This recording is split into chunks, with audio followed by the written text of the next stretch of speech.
Hello everybody, Ben Smith here, eTrends Group. Wanted to talk just for a minute about contemporaneous logs for travel expenses, to substantiate travel expenses. Business travel is generally what we're talking about here. This is an area that nobody likes. At least I don't know any of my clients that like it. No one likes to keep a logbook in their car to keep track of where they went and why they went there and what they did while they were there and how many miles that they drove, etc. No one likes that, and yet it is required in order to substantiate the business use of a vehicle. So that's the bad news. It's still the requirement. I got on here because recently there was a case where a taxpayer's travel expenses and vehicle miles was allowed by the court without a contemporaneous record.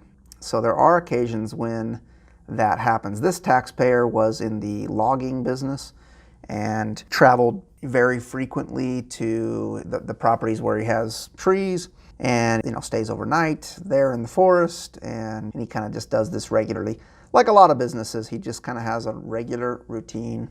He does it all the time. He actually maintained a contemporaneous record of his travel, but that record was destroyed in a fire. Anyway, long story short, the courts, even though the IRS disallowed his deduction on audit, the court didn't like the IRS's kind of draconian, unsympathetic methods and gave him his deductions based on the fact that he had credible testimony, based on the fact that he provided a summary to the court of his travel, which he claimed was extracted from his contemporaneous record before it was destroyed, based on the fact that he had a very predictable travel schedule. In other words, it wasn't really hard to determine what kind of travel this taxpayer actually did for business.